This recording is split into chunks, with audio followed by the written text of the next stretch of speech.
Hola amigos, ¿qué tal? Stuart here from Spain Speaks with an update on the current situation here in Spain, day 267 of the current situation. And the good news is that the health situation appears to be getting better in many parts of the country. There are still a few that aren't so good, but I'll talk about that a little bit more in just a minute. Firstly, a big thanks to all of the people that left comments on the last videos. Lots of comments, lots of debate happening there as usual. And thanks to the people that supported the channel by buying merchandise, and thanks to my patrons on Patreon for your continuing support. Now, as I said, the health situation around the country appears to be getting a little better. We can see here from this headline that there has been a decrease in coronavirus infections in Spain, except in Galicia, Navarra and Castilla y León. There's a general decline in cases of the virus throughout Spain, while the situation slightly worsens in some communities such as Navarra, Castilla y León, Galicia and Catalonia. Spain is experiencing the first day of the long weekend with a general decrease in the cases of contagion by coronavirus in all autonomous communities,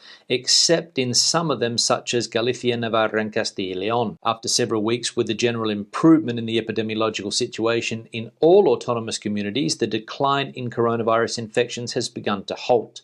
Today, Spain adds 4,944 new positive cases from COVID-19 and 123 fatalities from the virus. And in Catalonia, the pandemic worsens in the middle of the long weekend, the prelude to Christmas. So there we go, the situation in general around the country seemingly getting better, although there are still a few autonomous communities that are experiencing worse data than a few weeks ago. Now, the Prime Minister of the country, Pedro Sánchez, has given a pre-budget interview, and he was asked why Spain has been one of the hardest hit countries in the world when it comes to coronavirus. And his answer is that the pandemic attacked those countries that are international hubs for travellers. One of the questions from the interview said, although the surveys make a positive assessment of the government, there is a figure that worries many people. The total number of deaths in Spain and the relative number is much higher than the European average. What has been done wrong? To this question, Mr. Sánchez replied, the pandemic attacked those countries that are international travel hubs.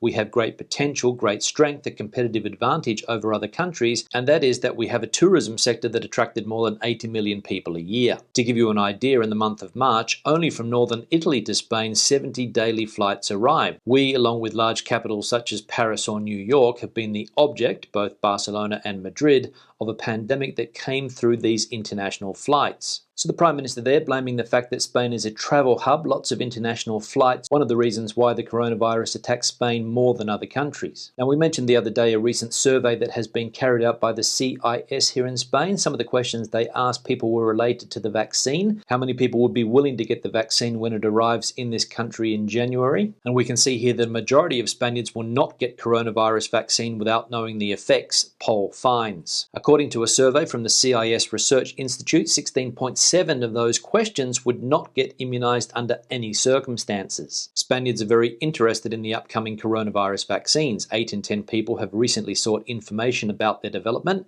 according to a survey that was published on Friday by the state-funded CIS Research Institute. A third, meanwhile, are willing to get the vaccine as soon as possible, but the majority, 55%, wait to want to see what effects it has before they opt to be immunized. Of these, 59.6% would get vaccinated immediately if their doctor recommended them to do so based on their medical history or due to the risk of infecting a relative. At the other end of the scale, however, 16.7% of those surveyed responded saying that they would not get vaccinated under any circumstance, not even if their doctor recommended it. So there we go. Spaniards, it seems, still a little bit wary when it comes to this new vaccine, with the majority of people saying that they would prefer to wait a little while to see what the effects of the vaccine are. Now let's have a look at the health situation in Spain by looking at a map of the country and recent data. We'll firstly look at the country as a whole. We can see that the risk level is high, the total amount of cases. The accumulated incidence rate in the last 14 days, 231. There have been 952 COVID deaths in the last 7 days.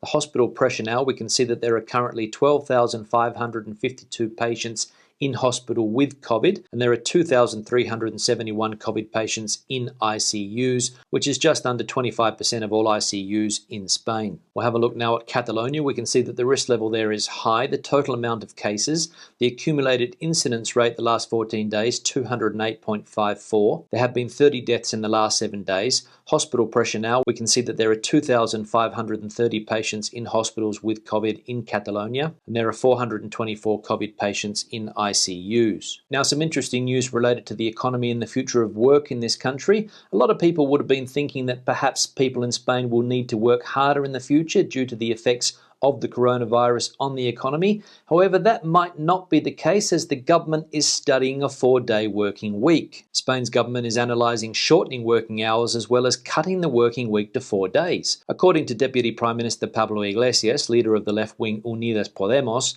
the government is considering proposing shorter working hours to boost employment. The comments to state broadcaster RTVE came days after consumer goods giant Unilever announced it will trial a 4-day working week in New Zealand to enhance worker well-being and boost productivity. The idea of a shorter working week has been around for years across the world, but the pandemic this year and its impact on work, well-being and inequality has led to a new push to think about economies and social structures. In particular, the huge use of furlough programs to keep workers in employment during lockdowns has spurred calls for greater support for low earners or those in vulnerable industries. So an interesting concept there, the 4-day working week, Spain looking at possibly implementing this system. So what do you think? Is it a good idea, and will it be the answer to Spain's unemployment woes? Now on that note, let's have a look at some of the comments from recent videos. First one here from One Woman Walks Europe. Do you know if the travel restrictions will lift between their current end date and the Christmas restrictions?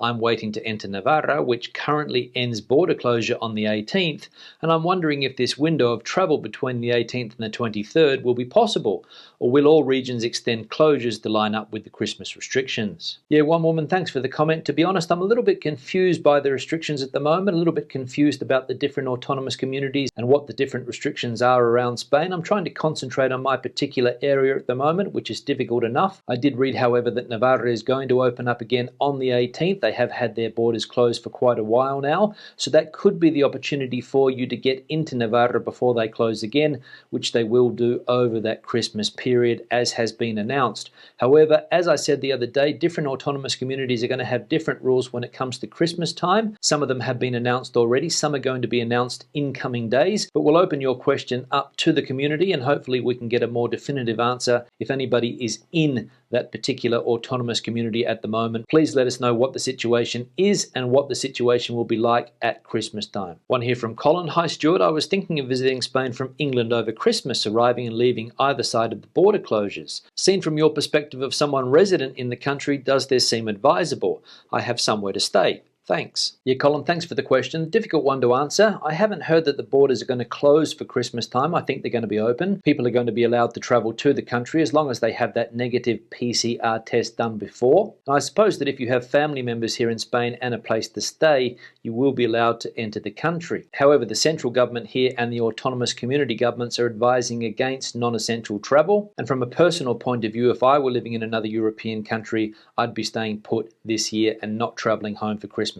One here from Mario. Hello Stuart, una pregunta por favor.